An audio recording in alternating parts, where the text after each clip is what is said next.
High in the unforgiving peaks of the Himalayas, where the air is thin and secrets are buried beneath centuries of ice, an ancient duty is about to be violently interrupted. A squad of ruthless, heavily armed mercenaries storms a sacred, isolated monastery. They aren't here for gold or jewels. They are hunting for a relic older than recorded history. The peaceful monks are slaughtered without mercy as the mercenaries close in on the inner sanctum. They corner the head monk demanding the artifact. It seems all hope is lost. But this monastery has a guardian. From the shadows descends a young man named Zhang Qiling, though the world will come to know him simply as Kylin. He is silent, clad in dark winter gear, and moves with a supernatural, lethal grace. Wielding a massive ancient black gold sword, Kylin tears through the mercenaries. His fighting style is precise and devastating. He deflects bullets with his blade and dispatches the invaders one by one, a one-man army protecting a secret he barely understands himself. With the threat neutralized, Kylin kneels beside the surviving head monk. The old man, recognizing the heavy destiny resting on Kylin's shoulders, hands him an intricate, clockwork-like artifact. It isn't just a relic. It's a timer, a countdown. The monk imparts a cryptic, terrifying warning. A dark cycle is beginning again, and Kylin must be ready when the clock strikes 0.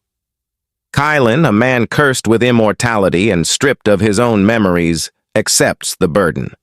He is the keeper. The snow and blood of the mountains fade away, replaced by the quiet, dusty calm of an antique shop in modern-day China. A struggling writer has come here seeking inspiration for his next novel.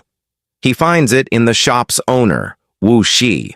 Wu Shi is not a typical antique dealer. He is the heir to one of the Mystic Nine, a legendary syndicate of tomb-raiding families who have operated in the shadows for generations. The writer asks Wu Shi for a story, a real story.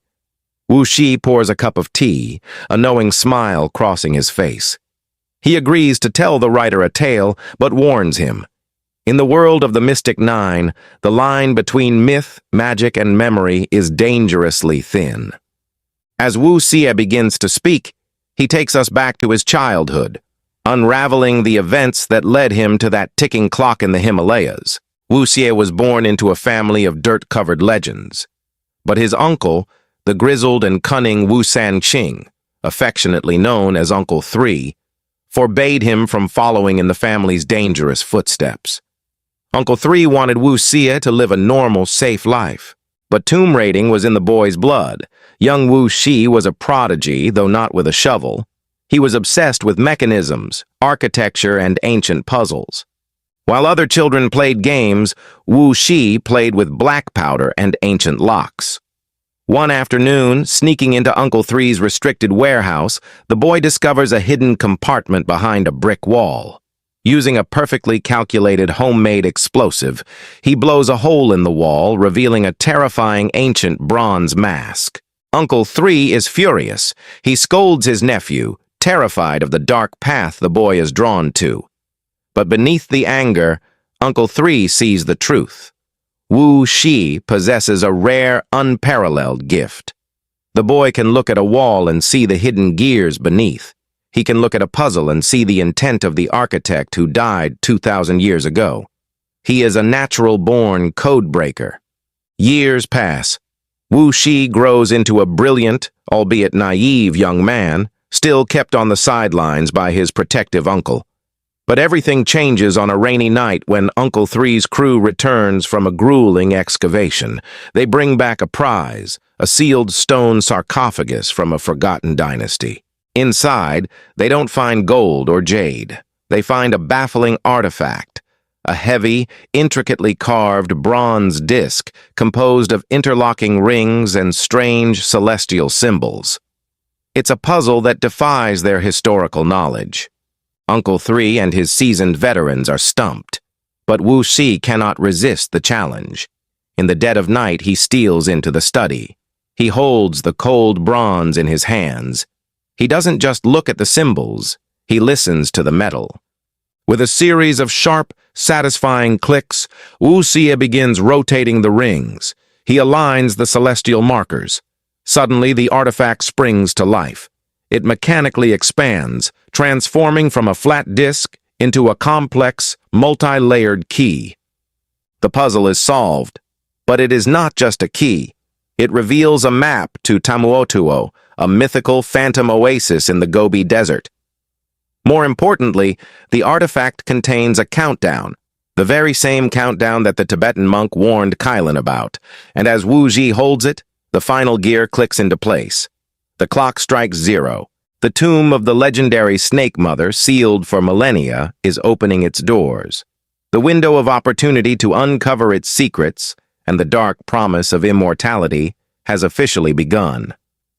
Caught red-handed, Wu Xie finally convinces Uncle 3 that his skills are essential. Uncle 3 relents. They will go to Tamuotuo, and Wu Xie will be their guide through the mechanical traps. But they need more muscle. They need the best. Meanwhile, halfway across the world, another force is mobilizing.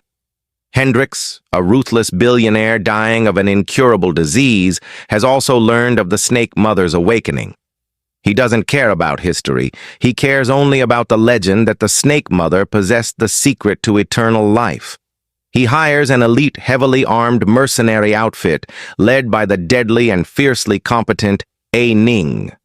Uncle 3 begins gathering his crew in the underground black markets. It is here, amidst the chaos of smugglers and thieves, that destiny brings the pieces together. Wu Xie literally bumps into a quiet, brooding stranger carrying a long object wrapped in cloth. It is Kylin Zhang. The immortal guardian has followed the ticking clock down from the mountains and right to Uncle 3's expedition. When Wu Xie and Kylin lock eyes, there is an immediate electric tension. Wu Xie senses a profound sadness and a heavy history in the stranger's gaze, while Kylin sees something rare in the boy, a pure, uncorrupted curiosity. The pieces are on the board. The scholars, the mercenaries, and the immortal guardian are all converging on a single point in the desert. The race to the Snake Mother's tomb has begun. With the bronze puzzle unlocked and the countdown ticking, Uncle 3's expedition heads into the unforgiving wasteland of the Gobi Desert. They are searching for the lost ancient kingdom of Tamutuo, a place swallowed by the sands millennia ago. The convoy is a mix of seasoned tomb raiders, heavy equipment, and our two distinct newcomers, the brilliant, wide-eyed Wu Xie and the stoic, immortal guardian, Zhang Qiling. During the bumpy ride, Wu Xie tries to bridge the gap between himself and the silent warrior. He shares his childhood nightmares, the lingering terror of the bronze-masked figure from his uncle's warehouse. In a rare moment of vulnerability, Qiling reveals his own curse. He is a divine being suffering from intermittent amnesia. He remembers flashes of his duty, the burden of his immortality, but the specifics of his past are a fractured mirror. Their bond deepens, the scholar who remembers everything, and the warrior who remembers nothing. They arrive at the coordinates dictated by the bronze key. There is no grand pyramid or temple, only a massive, treacherous sinkhole leading deep into the bedrock. Uncle 3, a veteran of the Earth's dark places, orders his men to rig explosives. With a thunderous detonation, they blast away the ancient rock, sealing the entrance to the Snake Empress's domain. But the dust hasn't even settled before the roar of rival engines fills the canyon. Enter A Ning. She is fierce, tactical, and leads a team of elite, English-speaking mercenaries funded by the dying billionaire, Hendrix. Hendrix has been monitoring the tomb's energy signatures from afar, using A Ning's squad as his heavily armed proxy. A tense, heavily armed Mexican standoff ensues at the lip of the crater. Guns are drawn, safeties click off. Uncle 3's rugged tomb raiders are outgunned by A Ning's state-of-the-art weaponry, but they hold the high ground and the key. Realizing that a firefight will only collapse the entrance and bury them all, an uneasy temporary truce is formed. A Ning deploys high-tech mapping drones into the abyss, while Uncle 3 relies on Wu Kai's architectural instincts. Together, yet entirely divided, the two factions descend into the pitch-black underworld. Instead of descending together, the truce at the entrance proves to be a fragile lie. Ning deploys her mapping drones to find a high-tech route, while Uncle Three's team pushes ahead blindly, trying to secure a lead. They enter the first layer of the tomb, a massive antechamber guarded by intricate mechanical booby traps and creepy, homicidal wooden figurines. When a pressure plate is accidentally triggered, the room comes alive. Swinging blades and mechanical threats fill the air. But in a surprising, almost bizarre display of intuition, Wuzi realizes the deadly traps operate on a specific ancient musical rhythm. Moving with the timing of a dancer, Wuzi effortlessly navigates the lethal mechanisms, guiding his uncle's men through the shifting, slicing puzzle. But surviving the mechanical traps only leads them into a deeper nightmare. The team stumbles into a secondary cavern where the very walls seem to be bleeding a tide of black, chitinous armor. Millions of dormant, flesh-eating beetles cascade from the cracks, a terrifying swarm of snapping mandibles seeking fresh meat. In the ensuing chaos, Qiling steps forward, slicing his own palm. He uses his mystical, immortal blood to repel the swarm, creating a temporary safe zone. But the sheer panic of the fleeing men and the structural instability of the ancient tomb cause a massive, violent cave-in. Crushing boulders shatter the floor, violently separating the team and plunging Wu Si into the dark, completely isolated from his uncle and the immortal guardian. Meanwhile, Ning's mercenary squad has taken a different route, stumbling into a terrifying cavernous hall of their own. The walls are lined with what appear to be mummified soldiers. However, their high-tech scanning equipment reveals a horrifying truth. They are not human corpses, but organic constructs made of incredibly dense, petrified plant cells. A mercenary accidentally triggers a mechanism, and one of the plant warriors violently awakens. It attacks the squad with supernatural speed, entirely immune to pain, forcing the heavily armed mercenaries into a desperate, bloody retreat. Lost and wandering through the dark, Wu Ji accidentally stumbles right into this exact chamber. Just as the terrifying plant warrior turns its sights on the unarmed scholar, Qiling drops from the shadows. Reunited, the scholar and the warrior fight back-to-back, with Qiling finally cleaving the awakened organic monster in half with his black gold sword. But their victory is short-lived. Ning, having regrouped in the shadows, ambushes them in the aftermath. She violently steals the bronze key from Wu Ji before vanishing deeper into the tomb, leaving them stranded. Wu Si and Qiling manage to catch up to Ning in the antechamber of the inner sanctum. Staring at the massive, terrifying architecture, Ning realizes her team has been lied to. She demands that Hendrix, who has been monitoring their every move and pulling the strings from afar, reveal the actual purpose of this suicide mission. Hendrix finally drops the facade. He reveals the horrifying truth. The Snake Empress didn't just find immortality. She ingested the essence of a magical parasitic tree so she could sleep for 2,000 years. But she isn't waking up to rule. She has spent millennia incubating a massive, apocalyptic army of worms designed to destroy humanity the moment she awakens. Hendrix, still blinded by his obsession with eternal life, directs them to use the bronze key to access her resting place, foolishly believing he can still extract her secret without dooming the world. The key is turned, and the tomb's ultimate mechanism engages. The Snake Empress awakens. She is not a rotting corpse, but a terrifying, supernaturally preserved entity. The moment her eyes open, the tomb shudders, and she unleashes her nightmare upon the world. A massive, writhing tide of destructive worms begins pouring out from the roots of the magical tree, threatening to flood out of the tomb and consume the surface. At this exact moment, Uncle Three's battered team and Ning's surviving mercenaries finally converge in the inner lair. Seeing the apocalyptic threat, the human rivalries evaporate. Qiling, the immortal guardian, draws his black gold sword.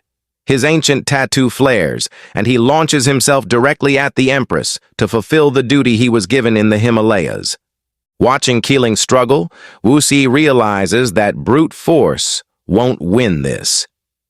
He turns his attention to Hendrix's communication feed. In a desperate, high-stakes plea, Wuxi appeals to the dying billionaire's buried humanity. He breaks down the terrifying reality. There is no immortality here, only the end of the world. Wuxi's earnest, brilliant mind finally breaks through the old man's stubborn obsession. In a shocking turn, Wuxi successfully convinces Hendrix to discard his lifelong goal of achieving eternal life in order to save humanity.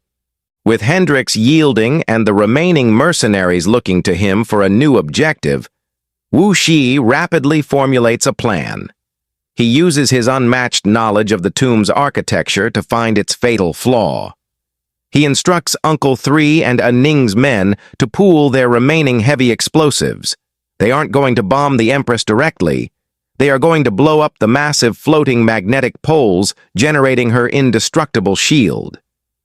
With Hendrix finally abandoning his mad quest for immortality, the United Survivors have a single, desperate objective: stop the Snake Empress and her apocalyptic tide of worms from reaching the surface. But to do that, they have to drop her impenetrable magnetic force field, so Qiling can land a fatal strike. Wuxi, relying on his profound understanding of the tomb's ancient architecture, identifies the critical load-bearing magnetic poles, the specific floating boulders generating the shield. He barks out coordinates over the deafening roar of grinding gears and shifting stone. Ning's tactical mercenaries and Uncle Three's rugged raiders scramble across the chaotic, gravity-defying battlefield. Dodging the Empress's deadly strikes, they plant their heavy explosives directly onto the massive magnetic stones. Wuxi gives the signal. The detonators are pressed. A chain reaction of thunderous explosions tears through the inner sanctum. The massive magnetic poles shatter into burning debris. The ancient levitating engine of Tamutuo finally dies. The invisible force field protecting the Snake Empress violently collapses, leaving her completely exposed. The shield is down. This is the moment Zhang Qiling has waited for. The immortal guardian launches himself across the falling debris, moving with blinding speed and lethal precision. Without the magnetic barrier to protect her, the Snake Empress is forced into desperate, brutal hand-to-hand combat. The clash between the ancient immortal and the apocalyptic monarch is spectacular. Sparks fly as Qiling's heavy black-gold sword meets the Empress's supernatural defenses. Despite the chaos of the collapsing tomb around them, Qiling's focus is absolute. He channels the weight of his forgotten centuries, the duty passed down to him in the frozen Himalayas, into a single devastating maneuver. With a roar that cuts through the crumbling stone, Qiling breaks through her guard. He drives his ancient blade deep into the core of the Snake Empress, permanently severing her connection to the parasitic tree and stopping the tide of worms dead in their tracks. The Empress is defeated, but the victory comes at a terrifying cost. By destroying the magnetic fields, Wuxi's plan has destabilized the entire subterranean cavern. The ceiling is tearing open. The colossal ancient bronze gears of the astrolabe snap, and the massive structure begins a catastrophic plunge into the bottomless abyss below. Uncle Three grabs Wuxi, violently pulling him toward the only remaining exit tunnel as Ning and her surviving men sprint ahead of them. The ground is literally disappearing beneath their boots. Just as Wuxi reaches the safety of the tunnel, he looks back into the collapsing void. His heart drops. Qiling hasn't made the jump. The immortal guardian is stranded on a massive chunk of falling bronze, ensuring the parasitic roots are completely destroyed as they fall. Time seems to slow down. Across the expanding chasm, Wuxi and Qiling lock eyes one last time. For a man who remembers nothing of his past, Qiling finally looks at peace. He gives Wuxi a faint, knowing smile, a silent farewell, before the platform gives way completely, swallowing the immortal warrior into the suffocating darkness of the collapsing earth. Wu Si screams his name, his voice echoing in the dust, but Uncle 3 drags him into the blinding light of the desert surface. The dust settles. The roaring of the Gobi Desert fades away, replaced by the quiet ticking of a clock. We are pulled back into the present day, sitting in the dusty antique shop. The writer sits in silence, absorbing the sheer weight of the story. There are no dramatic questions asked, just a quiet, heavy understanding of the toll such an adventure takes. As Wu Si looks away, the film presents us with a final, surreal vision. We see an alternate, almost dreamlike memory unfold. Wu Si and Qiling cross paths on the turning wheel of fate. In this quiet, eternal moment, Wu Si tosses his friend a familiar artifact. It is a poignant, deeply ambiguous finale. It leaves us to wonder exactly how much of the tale was literal history and how much was a metaphor for a bond that transcends time and memory. In the world of the Mystic Nine, the line between myth and reality is forever blurred. But one truth remains. Some connections are unbreakable, and for a true Tomb Raider, the past is never really buried. Thanks for watching this deep dive into Time Raiders. If you survived the tomb, hit that like button, subscribe for more cinematic recaps, and let me know in the comments your theories on that final dreamlike ending.